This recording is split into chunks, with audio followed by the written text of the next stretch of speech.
yang namanya wakil rakyat, dia harus turun langsung, terjun kepada masyarakat, melihat, mencatat, mendengar aspirasi dari masyarakat. Kemudian ketika ada masyarakat menginginkan adanya perhatian dari pemerintah, disinilah peran kita untuk negosiasi ya kepada pemerintah supaya apa yang diinginkan oleh masyarakat ini dipenuhi, selama keinginan itu sesuai dengan aturan dan perundang-undangan yang ada. Sekitar kali itu disebut sebagai kawasan tertib buang sampah begitu. Nah, artinya di sepanjang sungai itu dengan radius sekian kilometer itu adalah daerah tertib buang sampah gitu. Dengan demikian nanti semoga itu pertama masyarakatnya teredukasi karena ada yang selalu menegakkan itu karena dianggap kawasan tertib buang sampah gitu. Itu sekedar usulan.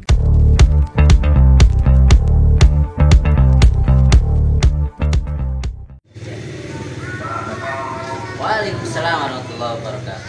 Ahlan wa sahlan, kaifa halu, gimana kabarnya? Alhamdulillah. Insyaallah kita mau izin ingin ngobrol-ngobrol nanti Ustaz. Baik, dengan senang hati kita bisa bersilaturahim. Ayo mari masuk. Assalamualaikum warahmatullahi wabarakatuh. Waalaikumsalam warahmatullahi wabarakatuh. Alhamdulillah nahmaduhu wa nusalli wa nusallimu ala rasulihil karim amma ba'du. Kita ketemu lagi di channel PKS Mustika Jaya Kota Bekasi, masih di dalam program Bro and Sis.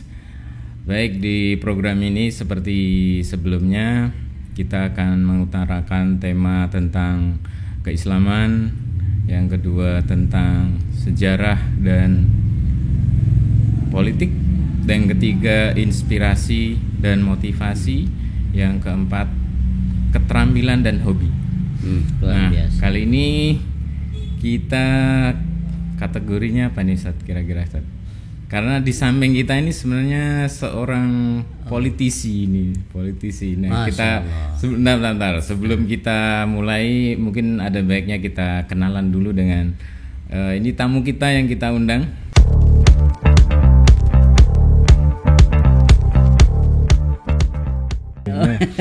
Baik Ustaz. Assalamualaikum Ustaz. Nama saya Hartanto Ustaz. Insyaallah jadi host di acara ini. Mungkin terima kasih. Ini episode yang ketiga di podcast Mustika Jaya, di podcast Bro and Sis ini. Mungkin saya juga perlu kenalan lagi karena mungkin pemirsanya sudah ganti, ada yang berubah-ubah. Ya, nama saya Hartanto, saya biasa mungkin dipanggil Bang Tanto gitu ya. Nah, ini di samping saya udah ada saya sebut politisi aja. Beliau adalah Ustadz Alimuddin, SPDI MSI. Mungkin selengkapnya bisa cerita tentang profil. Baik, terima kasih Bang Tanto. Ya. Luar biasa nih atas program dari Bro and Sis-nya. Ini bisa memberikan inspirasi buat kita semuanya. Tentu sebelum saya menyampaikan yang akan saya sampaikan pada kesempatan ini, alangkah lebih baiknya dalam kesempatan yang baik ini saya perkenalkan diri gitu ya Bang ya. Ada istilah tak kenal maka tak sayang maka tidak ada perhatian. Gitu ya. Tidak ada perhatian maka tidak ada kebaikan-kebaikan. Sehingga diharapkan dengan kita saling mengenal di antara satu yang dengan yang lainnya, ini ada kebaikan-kebaikan yang Allah turunkan kepada kita semuanya. Mungkin perkenalkan kepada para pemirsa semuanya bahwa saya diundang di Bro and Sis ini. Ini salah satu media untuk bisa bersilaturahim. Terima kasih. Perkenalkan dan sebelumnya salam takdim dan salam hormat dari saya Alimuddin ya kan. Nama saya Alimuddin, kelahiran dari Desa Pajawan Lor, Kabupaten Kuningan. Jawa Barat, Cirebon. Masih Jawa Barat. Iya, Jawa Barat, Bang Tanto itu. Saya masalah Jawa Tengah nih. Oh gitu. Jadi kalau Mas sebenarnya kalau dipanggil Bang. Oh iya. Kita di Bekasi. Lanjut ya, kita kan Bekasi, jadi lebih lebih nuansa keagraban, kita panggil abang aja. Nah, Bang Tanto ya. Betawi Itu Betawi. Apalagi kita di sini sama-sama tinggal di Bekasi gitu. Saya lahir tahun 1975 ya kan. Kemudian merantau ke Bekasi ini setelah lulus sekolah dari tahun 1994. 94. Lulus 94 tuh lulus SMA. Lulus aliyah. Ya kan. Lulus Madrasah Aliyah Miftahul Jannah Luragung, seperti itu. Luragung. Ya, dengan karunia Allah kita mengikuti proses kehidupan, ya kan. Mengikuti proses kehidupan dan alhamdulillah dikaruniai ya sekarang ya seperti inilah. Seperti itu. Sebenarnya nggak beda jauh, Ustaz. Saya lulus 95. Oh 95, beda 1 tahun tuh Bang. Masya Allah. Iya. Saya juga dari Aliyah. Oh dari Aliyah juga. Aliyah gitu. 1 Surakarta. Aliyah 1 Surakarta. Solo. Iya, saya jenjang untuk SLTPE-nya yaitu di Madrasah Sanawiyah Ciawi Gebang. Kemudian juga lanjut ke Madrasah Aliyah Miftahul Jannah Luragung. Kemudian lanjut ke STAI Sekolah Tinggi Agama Islam Siliwangi Bandung. Kemudian lanjut ke S2-nya itu di Krishna Dwipayana ya kan. Di Unkris di Mercubuana. Mercubuana sempat ngajar juga di Mercubuana seperti home base lah pada saat itu. Udah jadi anggota dewan saatnya DPRD Kota Bekasi, betul ya? Karunia Allah, semuanya adalah amanah ya kan, karunia amanah. Dan kalau dilihat pada latar belakang ibaratnya proses kenapa saya diamanahkan di DPRD, sebelumnya saya tidak pernah mimpi Bang ya. Tidak pernah mimpi, yang mengikuti alur bagaikan air mengalir aja seperti itu. Karena mungkin apa ya, sebagai bentuk solidaritas tinggi saya kepada masyarakat ya kan, sehingga kepercayaan masyarakat di tengah-tengah kondisi yang perlu ada perhatian ya, saya pun ikut andil lah ya kan. Tapi asal mulanya gimana Ustaz? Ini kan dari partai PKS ya, betul ya? Iya betul, saya dari PKS Bang. Gabung gitu. PKS tuh pertama kali tahun berapa? Oh, gabung PKS itu pertama kali ketika saya merantau 94 tuh Bang ya. 94? Iya 94 di Bekasi berarti? Di Bekasi ya kan. Tepatnya itu di Margahayu. Saya itu ya kok melihat kadar-kadar PKS pada soleh ya kan. Kemudian rajin ke masjid ya kan, bahkan pada saat itu mengajak untuk taklim, ikutin bahasa itu ya. Ternyata PKS ini sangat luar biasa ya kan, mengedepankan kepada pemahaman agama ya kan, pemahaman agama, di mana agama ini kan sifatnya dan memiliki kriteria universal dan sempurna, menyeluruh dan sempurna. Inilah yang menjadi ketertarikan. Kalau di PKS kan saya belum tahu Ustaz, apakah dicalonkan atau mencalonkan diri waktu itu? Oh, kalau di PKS ini dicalonkan Bang. Dicalonkan? Ya kan? Dicalonkan, karena kepemimpinan itu kan dalam agama juga tidak boleh mencalonkan, tapi harus dicalonkan. Karena pemimpin itu adalah satu amanah yang sangat berat, ya kan, dicalonkan. Oh, mungkin bedanya itu ya sama partai yang bedanya seperti itu. Kalau partai yang lain saya melihat ya Bang, mayoritas ya kan mereka mencalonkan. Tapi berbeda di PKS. Di PKS ini adalah dicalonkan. Iya, baik Bang, sebelumnya saya juga diamanahkan oleh masyarakat, khususnya di warga RW 24. Di tahun 2012 itu ada pemilihan RW. Pada saat itu saya dicalonkan juga ya kan. Dicalonkan oleh masyarakat, oleh tokoh masyarakat yang ada di lingkungan RW 24. Ya bismillah lah. Bismillah, akhirnya saya suara terbanyak. Dan dari suara terbanyak itu kemudian dilantik menjadi ketua RW 12. 2 periode tuh Bang. 2 periode. Ya kan, 2 periode. Kalau di Bekasi tuh satu periodenya berapa tahun? Yang tahun sebelum Perwa 58 itu periodenya 3 tahun Bang. 3 tahun. Tapi berarti waktu itu 6 tahun. Ya 6 tahun. Ya. 6 tahun. Bahkan di tahun 2016 ketika wali kota itu ada program di setiap kelurahan harus ada forum RW, ya kan. Saya pun diamanahkan oleh para RW, ya kan, untuk menjadi ketua forum RW Kelurahan Mustika Jaya yang meliputi 33 RW. Jadi seperti itu ketuanya. Bang. Jadi ketuanya. Ya. Itu dalam rangka membangun, mengkoordinasi RW-RW yang ada di kelurahan. Kita ada program-program dalam rangka untuk menyatukan dan memperkokoh masyarakat di Mustika Jaya, seperti itu. Singkat cerita, akhirnya jadi anggota DPRD gitulah. Iya mungkin. Betul. Singkat mungkin cerita, dengan kiprah yang seperti itu, artinya kan memang masyarakat yang memilih ya. Ya, baik betul. Dulu ketika jadi DKM, terus jadi RW sampai 2 periode, artinya masyarakat cocok lah mungkin dengan kepemimpinan atau gayanya gitulah. Akhirnya ketika jadi dicalonkan jadi anggota legislatif pun akhirnya jadi gitu. Iya. Nah, gimana, kita agak ini aja langsung nanti ke suka dukanya, atau bukan suka duka ya, tapi pengalaman tersulit apa sih selama jadi anggota DPRD gitu loh. Mungkin sedang menangani masalah yang agak menyita pikiran gitu biasanya itu yang. Baik, terima kasih. Ya, tadi ketika dicalonkan di pemilihan legislatif tahun 2019, ya karunia Allah saya pun terpilih, ya kan, terpilih untuk bisa duduk di DPRD Kota Bekasi. Tentu ini semua atas kerja keras, kerja cerdas, dan kerja ikhlas semua kader PKS, kemudian tim sukses dan lain sebagainya.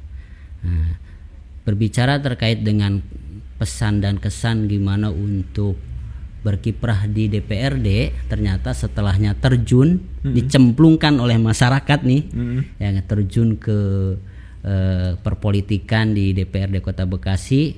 Memang ini pengalaman yang sangat berharga adalah ketika diamanahkan jadi ketua RW sama ketua forum RW. Ini sangat membantu. Ada istilah bahwasanya pengalaman itu adalah guru paling utama. Betul memang itu. Karena dengan pengalaman yang dulu mungkin ketika menjadi ketua RW amanahnya ini hanya segelas, ya. Kemudian setelahnya DPRD yang menjadi ya sepiring lah seperti itu. Tinggal sekup dan volumenya lebih luas, ya kan. Kalau kita melihat kepada peran DPRD, saya melihat bahwasanya peran legislatif DPRD ini memiliki satu peran yang sangat luar biasa, ya kan. Seperti kita memiliki satu senjata lah. Perannya ini ada dua, ya kan? Seperti peran dua sisi di mata pedang lah, seperti itu kan. Karena powernya itu ada. Pertama adalah di mana anggota dewan itu sebagai penyelenggara, ya. Pertama adalah sebagai penyelenggara pemerintah Kota Bekasi bersama dengan wali kota. Ya, jadi kita ada sebagai penyelenggara. Yang perannya seperti apa sebagai penyelenggara ini? Pertama adalah sebagai regulator, sebagai regulasi yang membuat peraturan-peraturan. Di mana ketika kita pembahasan peraturan-peraturan, bagaimana supaya peraturan-peraturan itu memberikan manfaat dan membangun Kota Bekasi untuk lebih baik lagi. Yang kedua, ya kan, dalam peran sebagai penyelenggara Kota Bekasi, yang kedua tidak lain adalah hak budgeting, hak untuk menganggarkan, ya kan, menganggarkan ketika ada kebijakan-kebijakan yang perlu untuk ditambahkan anggarannya, maka inilah menjadi kewenangan anggota dewan untuk menambah anggaran, di mana anggaran itu harus fokus kepada prioritas yang menjadi kepentingan masyarakat.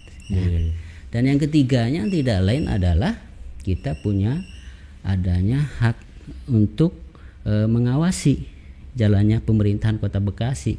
Ketika ada kebijakan-kebijakan yang tidak keberpihakannya dengan masyarakat atau kebijakan-kebijakan yang kurang sesuai dengan aspirasi masyarakat, maka kewenangan sebagai penyelenggara inilah bisa menyampaikan kepada eksekutif seperti itu. Kemudian yang kedua, ya kan, tadi kan, jadi peran anggota dewan selain dia sebagai penyelenggara pemerintah Kota Bekasi, juga yang kedua tidak lain adalah dia sebagai wakil rakyat. Nah di sini, ya kan, wakil rakyat, bahwasanya yang namanya menjadi wakil rakyat, dia harus paham dan tahu persis bagaimana kebutuhan dan keberadaan masyarakat, terutama di dapil saya, sehingga ketika kita ada undangan atau dalam tugas dari dewan ini ada kunjungan dapil secara resminya, ada reses, ya kan, itu sebagai upaya bahwa yang namanya wakil rakyat dia harus turun langsung, terjun kepada masyarakat, melihat, mencatat, mendengar aspirasi dari masyarakat. Karena apa? Ya wakil rakyat sebagai wakil perpanjang tanganan dari masyarakat.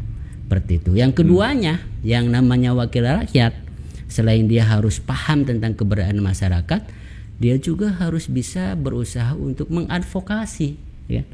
Memberikan advokasi, nasihat, ya kan, memberikan advokasi kepada masyarakat. Kemudian ketika ada masyarakat menginginkan adanya perhatian dari pemerintah, disinilah peran kita untuk negosiasi ya kepada pemerintah supaya apa yang diinginkan oleh masyarakat ini dipenuhi, selama keinginan itu sesuai dengan aturan dan perundang-undangan yang ada. Nah tadi itu, yang saya tanyakan yang kedua tadi terkait dengan mungkin apa sih yang paling berat dirasakan sekarang ketika jadi anggota Dewan DPRD Kota Bekasi. Kalau kita sekarang di Mustika Jaya, dan kalau saya lihat sih dari berita-berita dan juga berita di lingkungan tuh, khususnya sekarang lagi masalah banjir dan penanggulangannya mungkin lagi sedang dibahas gitu. Iya. Itu termasuk berat nggak tuh, maksudnya prosesnya atau perjuangannya? Baik Bang, terima kasih nih Bang.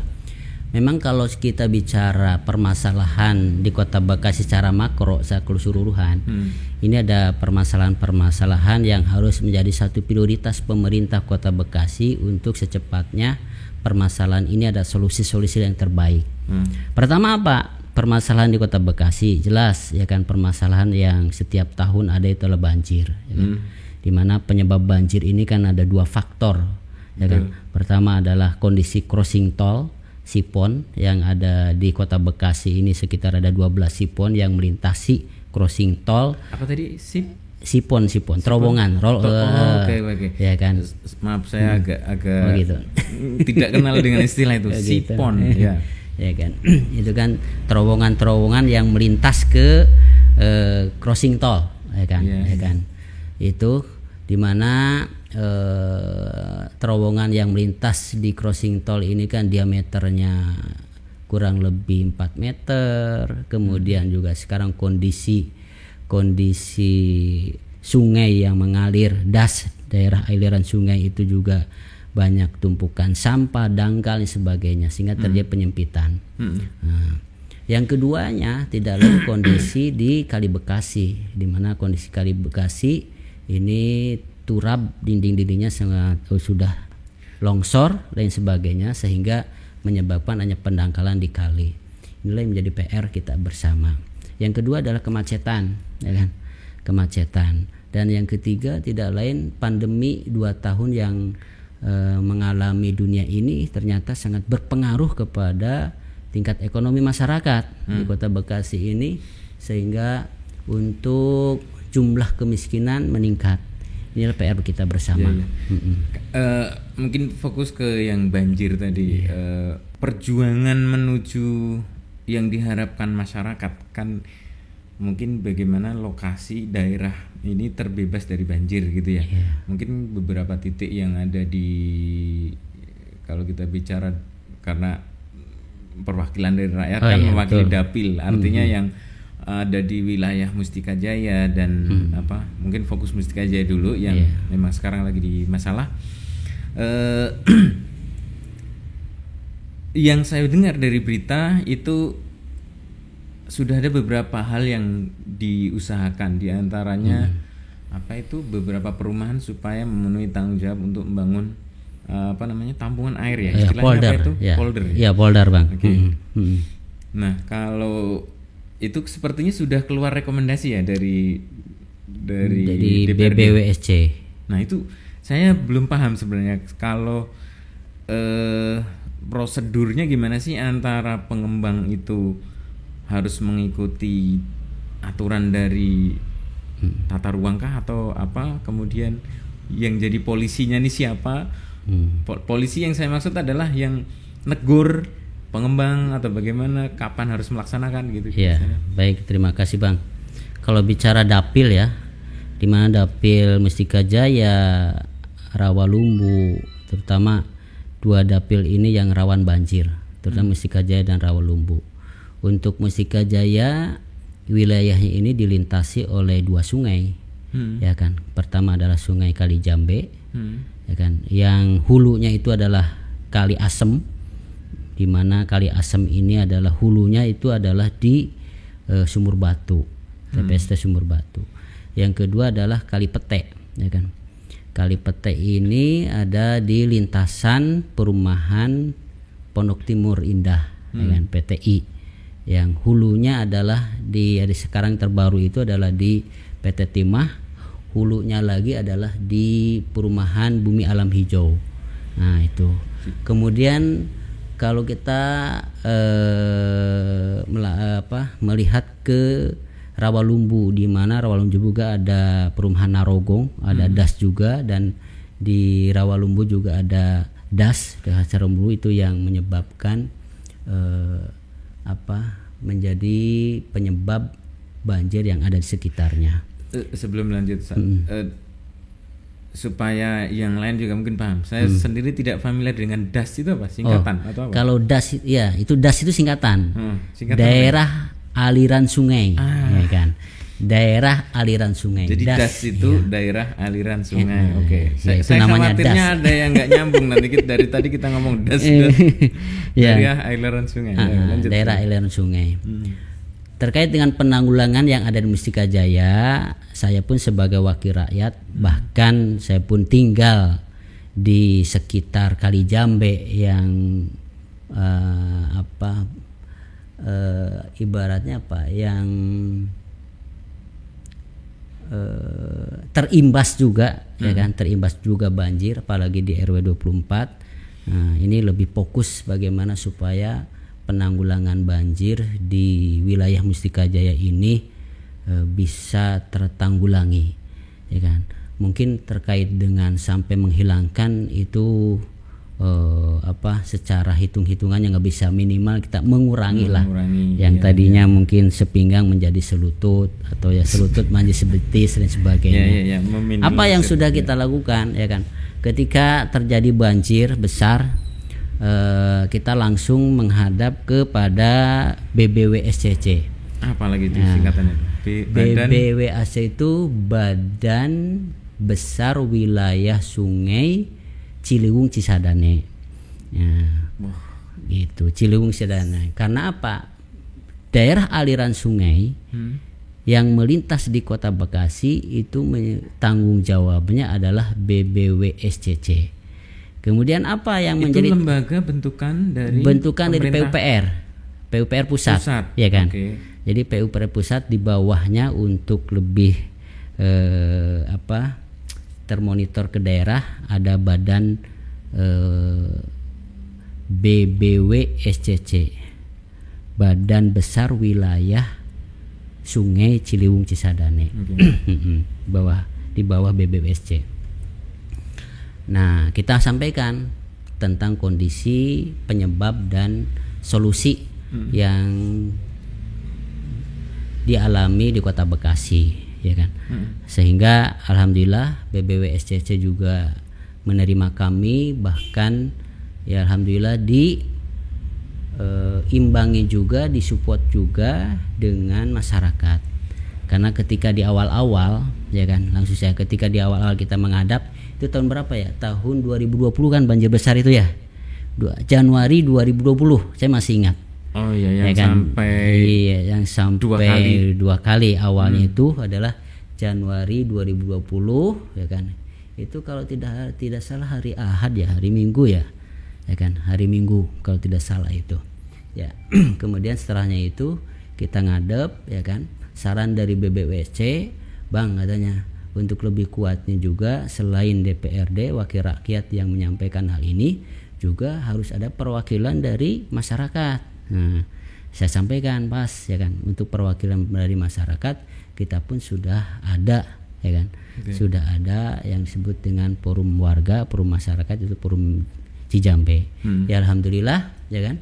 Forum Cijambe ini sangat luar biasa, sangat masif dalam rangka untuk memperjuangkan penanggulangan banjir di Kota Bekasi. Sehingga singkat cerita ya kan, di tahun 2022 dari BBWSC itu sudah menurunkan anggaran untuk adanya anggaran penelitian ya kan, DED. Penelitian terkait dengan penanggulangan banjir. Kita setelahnya tahun 2022 ini pun kita akan dorong kembali supaya di tahun berikutnya ya kan, 2023 kita upayakan mendorong supaya dianggarkan anggarannya untuk pekerjaan fisik seperti itu. Pekerjaan fisik. Seperti itu Bang, mungkin langkah-langkah. Gini, kalau tadi prosedur yang diceritakan itu kan lebih kepada koordinasi antar pihak yang berkait ya. Kalau ya mungkin punya spesialisasi sendirilah dalam hal bagian ini menangani ininya, bagian ini mengenai ini, sehingga semua harus koordinasi begitu ya. Tapi kalau saya boleh sampaikan tadi kan ada penyebab banjir itu, kalau menurut saya itu ada dua sebenarnya. Satu lebih kepada aspek tanahnya sendiri, lebih ke geografisnya ya. Nah makanya sampai ada aturan yang diminta membuat polder untuk pengembang supaya punya penampungan air supaya tidak mengurangi dampak banjir. Nah itu aspek yang geografis. Kalau yang kedua mungkin terkait dengan perilaku masyarakat di sekitarnya juga. Betul. Yang tadi sampai kalau kita ngelihat ada tumpukan sampah di crossing tol, itu kan sampah tadi kan dari perilaku manusia.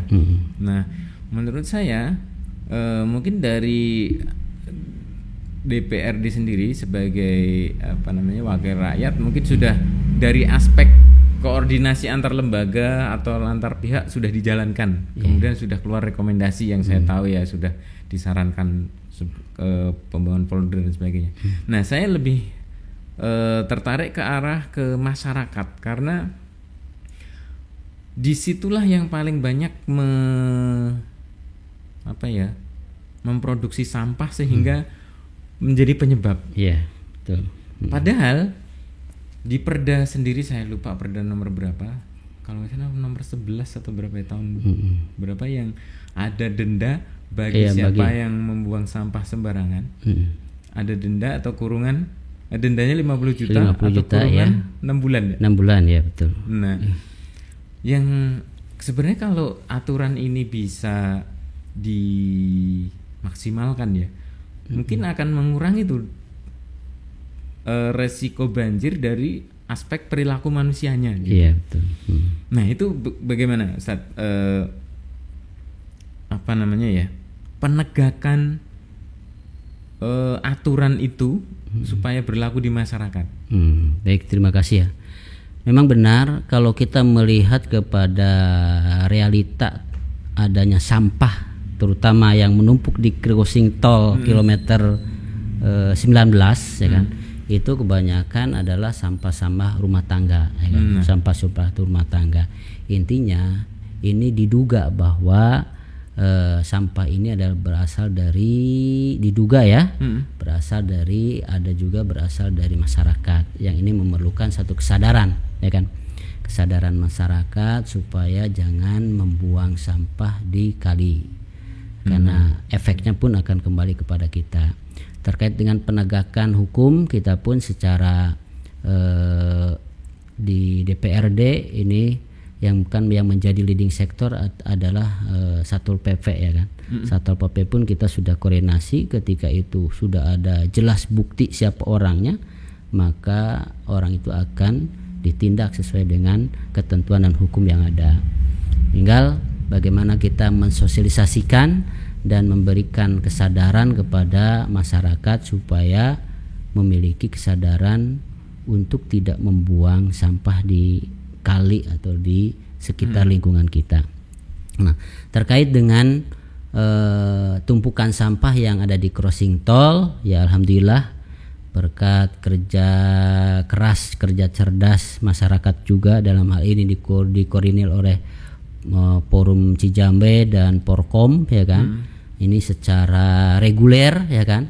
Secara reguler ini ada upaya untuk normalisasi pengangkatan sampah yang ada di crossing tol kilometer 19, karena inilah yang menjadi salah satu dari penyebab ya kan, penyebab banjir di wilayah kita, yaitu banyaknya tumpukan sampah yang menjadi tersumbatnya crossing tol, sehingga crossing tol itu tersebut tidak lancar untuk mengalir. Seperti itu Bang. Begini, apa ya, kalau kita yang usaha itu fokus ke bersihin sampah yang di situ tadi, ibaratnya kayak orang yang di tangan itu akibat gitu. Jadi karena orang membuang sampah sembarangan, akibatnya muncul sampah. Oke, sampahnya dibuang, dikeruk. Karena orangnya masih tetap buang sampah di sungai, maka beberapa bulan ke depan akan numpul lagi.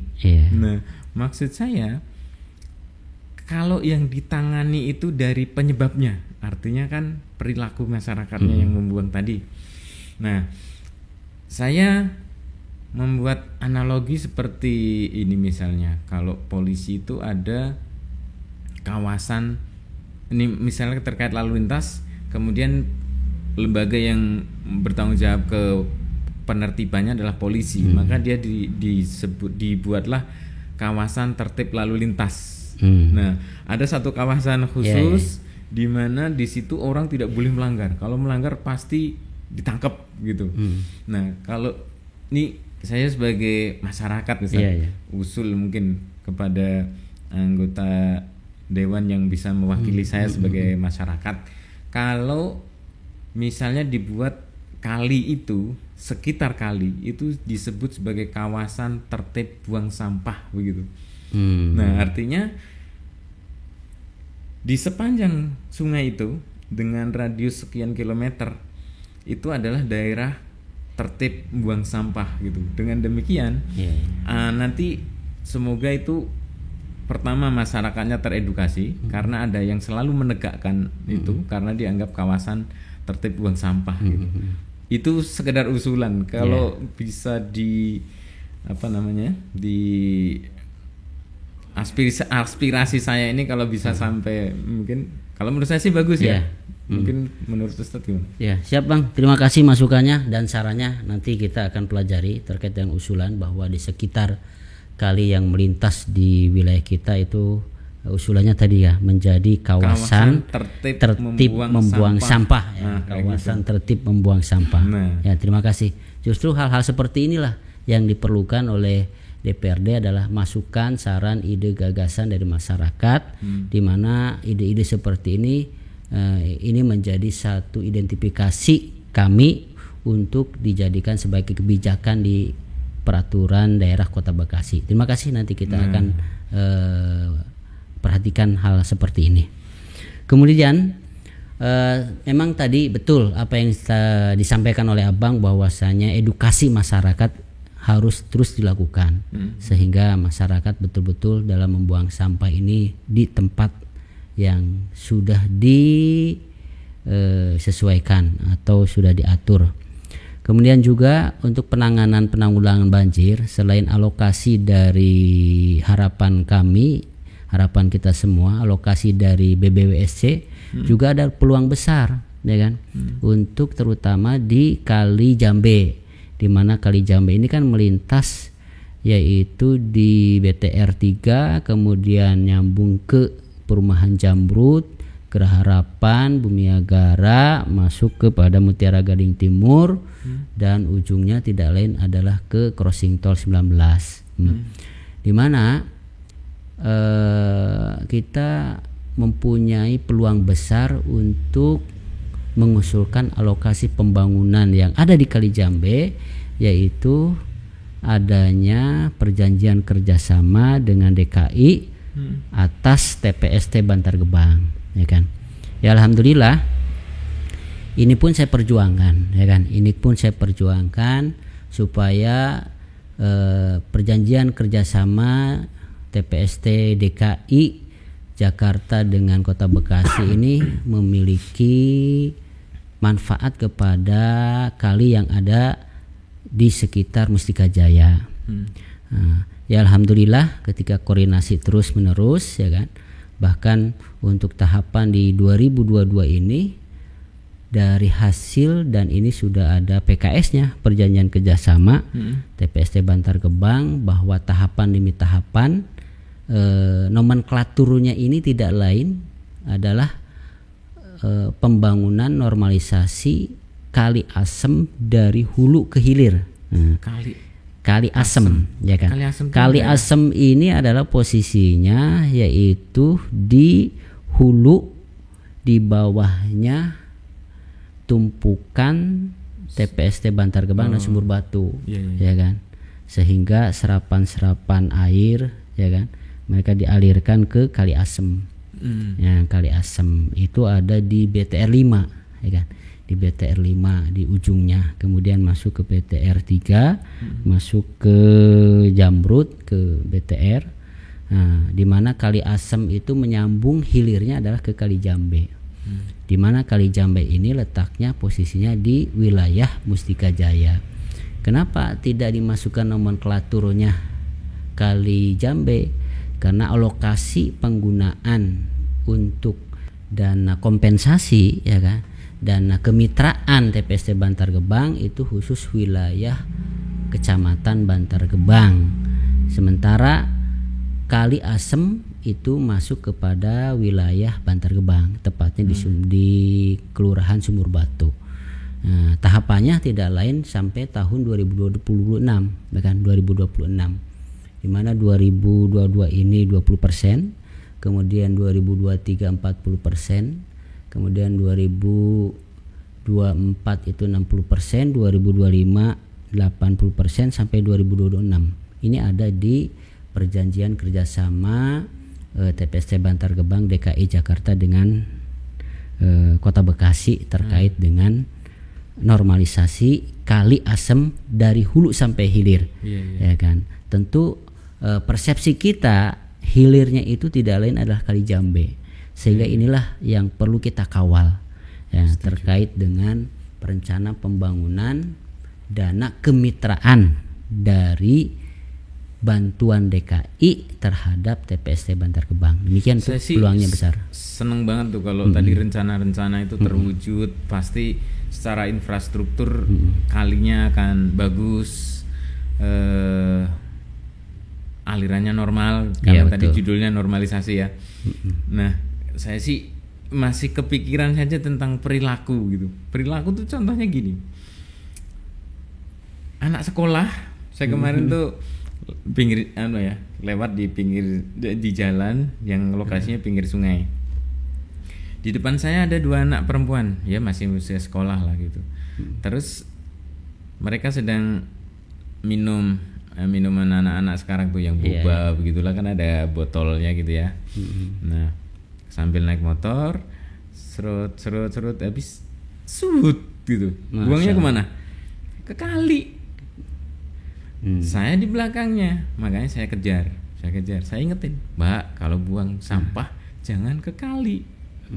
Nah, ini ada ketimpangan besar gitu antara planning infrastruktur tadi udah bagus, tapi kalau nanti perilaku masyarakat masih seperti itu, sepertinya kita akan masih kena lagi gitu loh, dengan banjir. Nah, makanya kalau tadi ada namanya kawasan tertib buang sampah, kemudian ada aturannya, dan aturan itu sampai masuk ke sekolah-sekolah itu keren itu. Artinya benar kita tercipta budaya baru nanti gitu menurut saya. Usul. Ya.